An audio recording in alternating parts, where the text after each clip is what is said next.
Hola mundanos, en el vídeo de hoy volvemos a hablar de escritura, en concreto de suposiciones sobre cómo es el mundo de escribir. Quiero aclarar que cada editorial es un mundo, que hay grandes grupos editoriales que lógicamente no funcionan igual que las pequeñas editoriales independientes, y yo obviamente voy a hablar desde mi experiencia en La Galera, en Nocturna, y sobre lo que he aprendido en mis clases y la gente con la que he hablado, pero evidentemente no voy a cubrir todo el espectro. Si vosotros habéis tenido experiencias o conocéis experiencias diferentes, pues dejadlas en los comentarios, y al mismo tiempo quien vea este vídeo pues echadle un vistazo, porque a lo mejor ahí seguro que encontráis también cosas interesantes. Creo que muchas veces las editoriales no leen las propuestas de novelas que les llegan. Esta es una suposición muy extendida, me lo habéis formulado de maneras distintas, pues que si no te conocen de antes no te van a leer, si no tienes un público asegurado te van a ignorar, y esto no es así, pero con sus matices. Hay editoriales que pueden llegar a recibir decenas de libros cada semana. Si los leyeran todos enteros, no harían otra cosa ni publicarían nada, porque no habría tiempo físico. Por lo tanto, necesitan desarrollar mecanismos de descarte muy rápidos, lo cual significa que pueden descartarte porque tu perfil de autor no les interese, pues porque no tengas los suficientes seguidores. Puede pasar, pero no es tan importante. Son mucho más importantes cosas como que la sinopsis de tu novela no les guste porque no les encaja con lo que ellos publican, que les hayas escrito un email con 1000 faltas de ortografía ya en el propio cuerpo del correo electrónico. Nada te garantiza que una editorial vaya a leer tu novela, es decir, es posible que se la mandes y que no lleguen a leerla,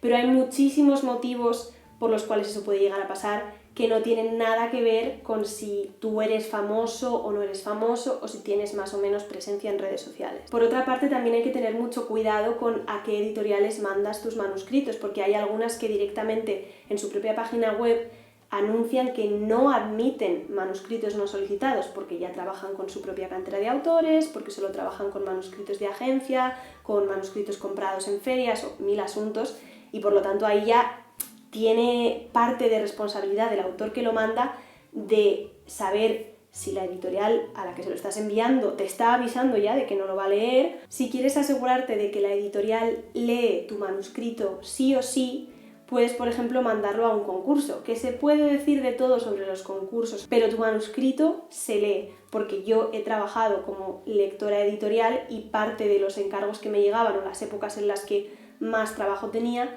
eran las épocas en las que esa editorial organizaba un concurso literario.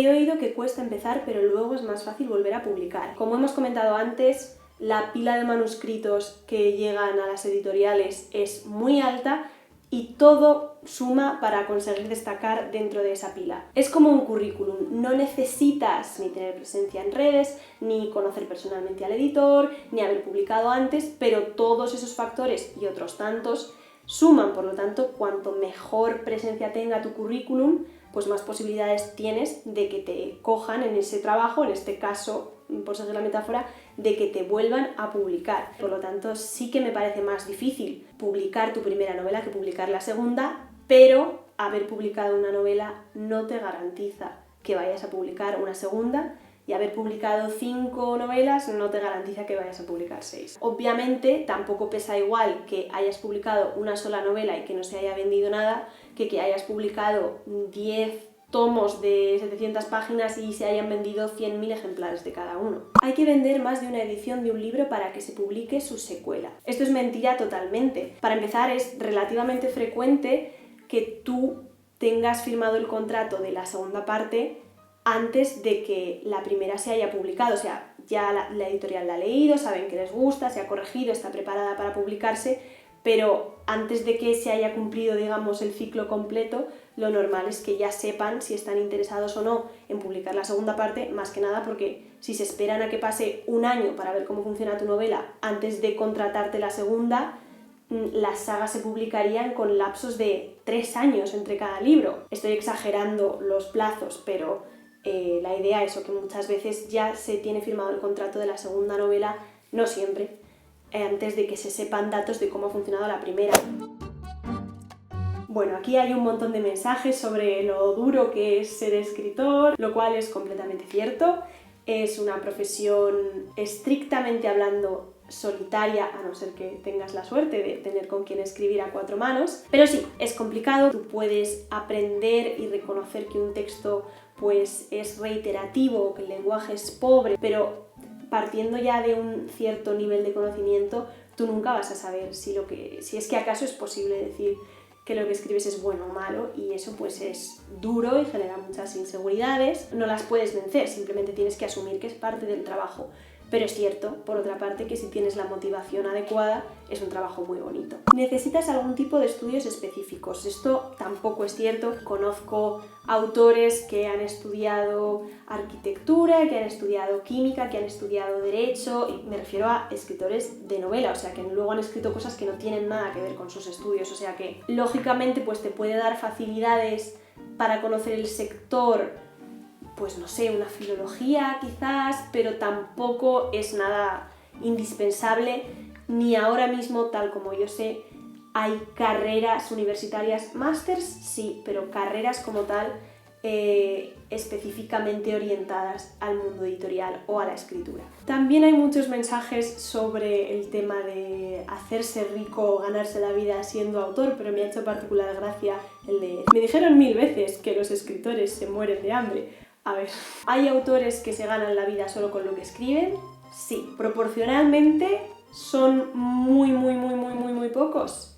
También. Para que os hagáis una idea, esto ya lo comenté en el vídeo sobre los fallos de la serie de Valeria respecto al mundo editorial, lo que se lleva el autor está normalmente entre el 7 y el 10. De hecho, a veces menos, pero rara vez más. El 7 y el 10% del precio sin IVA del libro. Así que coged un libro cualquiera que tengáis en vuestra estantería, coged el precio y calculad, siendo optimistas, el 10%. Saben que la tirada media en España está entre los, quitando pues eso, grandes grupos y grandes apuestas de libros de bestsellers, del Premio Planeta y de cosas que se sabe que se van a vender muy bien, quitando ese tipo de excepciones, la tirada media puede estar entre los 2.000 y los 3.500 ejemplares.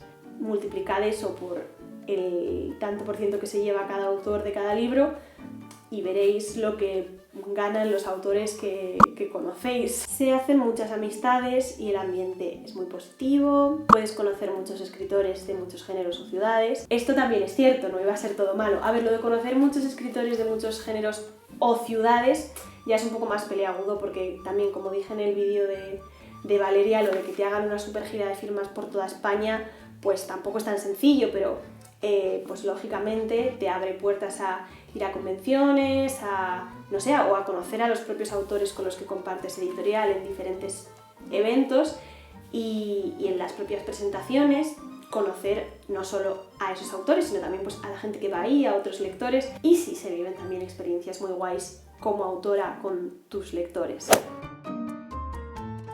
Supongo que las editoriales compran, entre comillas, a autores, es decir, que todo lo que se escribe es de ellos. Esto es completamente falso hoy en día. Hace, pues, no sé, 15, 20 años, que porque yo publiqué este libro con la editorial Patatín Patacual, pues yo me comprometo, a cambio de que me publiquen este libro, pues a que durante los próximos X años todo lo que yo escriba se lo tengo que pasar a la editorial Patatín Patacual, y solo si a ellos no les interesa puedo ofrecérselo a otras editoriales y ver qué condiciones me ofrecen. Esto es algo que, como digo, se hacía hace tiempo, pero ya no se hace. Hay editoriales que siguen intentando colarte esa cláusula, pero como ya está bastante en desuso, o sea, te la cuelan un poco pues por si cuela. Sí que es cierto que, a ver, si tú publicas con una editorial y te tratan bien y te ofrecen buenas condiciones y lo que escribes más adelante sigue encajando en su línea editorial, pues es lógico que continúes con ellos, porque ya sabes cómo trabajan, ellos saben cómo trabajas tú y se forja pues esa relación de confianza con tu editor. Lo cual no implica que, por ejemplo, pues eso, si escribes algo que no tiene nada que ver con lo que esa editorial publica, o si quieres ver qué otras condiciones te ofrecen otras editoriales, tú, por supuesto, por contrato puedes hacerlo. Desde el momento en que la editorial tiene el primer manuscrito hasta la publicación pueden pasar años. Esto es cierto también tiene que estar especificado en tu contrato que ellos se comprometen a publicar ese manuscrito antes del año tal. Por ejemplo, Iguay y yo firmamos el contrato de Héroes de Cobre en diciembre de 2017 y no se publicó hasta mayo de 2019, o sea, pasó 1 año y medio, pero nosotras sabíamos de antemano que Nocturna tenía todo el catálogo de 2018 cerrado ya y que no había un hueco para publicar la novela. O sea que sí que es común que pase cierto tiempo, que pueda pasar cierto tiempo, pero lo que no puede hacer una editorial es tener indefinidamente los derechos de tu libro. En tu contrato tiene que poner como máximo lo publicaremos en tal año. Y aunque no ponga eso, tú vendes los derechos por un periodo de tiempo. Eso tiene que constar en el contrato y si no lo ponen, haz que lo pongan. Suele ser, pues yo que sé, 7, 8 años. Por lo tanto, si han pasado 8 años y no han hecho nada con tu manuscrito, tú recuperas los derechos y puedes vendérselos a otra editorial. Si no eres un escritor consagrado, la editorial se llevará el gran bocado de las ventas. Esto no es cierto, básicamente por lo que he dicho antes. El autor siempre cobra una mierda. A ver, supongo que si eres un gran autor con mucho renombre, que tiene muchas ventas, tienes más privilegios o más facilidades a la hora de negociar un contrato que sea más favorable para ti, pero como he dicho antes, el techo al que puedes aspirar es el que es un 10%, no sé, quizás un poco más, pero yo no conozco a nadie que cobre más del 10%. Igual está Carlos Ruiz Zafón en su casa viendo este vídeo, que seguro que no tiene nada mejor que hacer, y pensando, pobre ingenua, yo cobro el 50% de derechos de autor. No sé si es así, Carlos Ruiz Zafón, ya me has oído al principio, estoy encantada de que en los comentarios tú compartas tu experiencia. Los filtros que pueden llegar a poner las editoriales a una idea resultan como el teléfono escacharrado. Los editores trabajan para hacer que tu historia sea mejor. Podemos discutir que a lo mejor su visión puede llegar a ser más comercial y no se preocupan por el arte como tal, lo cual no necesariamente es cierto. Sí, a ver, se va a cuidar el lado comercial, pero hay editoriales con una vocación plenamente literaria, por lo tanto tampoco es cuestión de tener esa visión del editor como el que malogra el arte que tú le entregas. Los editores pueden cambiar lo que quieran de la historia. No, no, no, por el amor de Dios. El autor siempre tiene la última palabra de lo que se publica bajo su nombre. Un editor nunca, legalmente por lo menos, va a hacer un cambio sin que tú lo apruebes en cuanto al cuerpo del texto. Pero también es cierto que se supone que la profesión, la labor del editor es, como he comentado antes, hacer que tu historia sea mejor.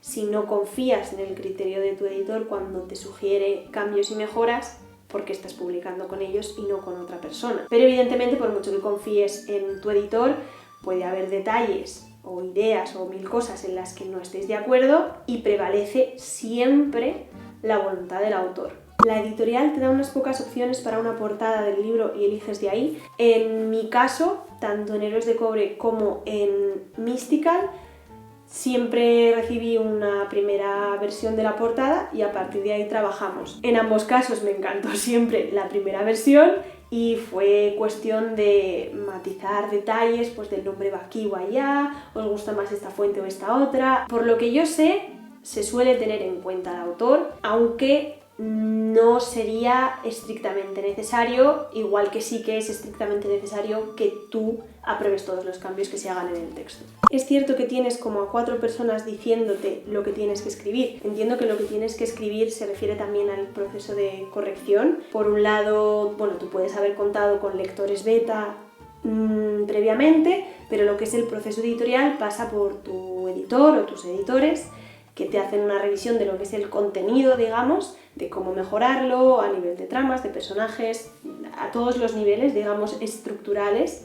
Luego, una corrección de estilo, una corrección ortotipográfica final, y luego cuando ya está todo maquetado, corregido y 1000 cosas, te mandan el libro tal y como lo que se llaman las galeradas, el libro ya impreso y maquetado tal y como va a estar en su versión final, para que tú repases pues posibles erratas o cosas así. Hasta aquí el vídeo de hoy. Insisto que esto es mi experiencia, mis conocimientos, lo que a mí me han enseñado y he vivido y me han dicho, pero vuestras opiniones me resultan igual de valiosas e interesantes, así que si tienes alguna experiencia que quieras compartir sobre el sector editorial, déjala en los comentarios. Nos vemos la semana que viene, ya sabes, el domingo a las 7:30 como siempre, y hasta entonces, bye.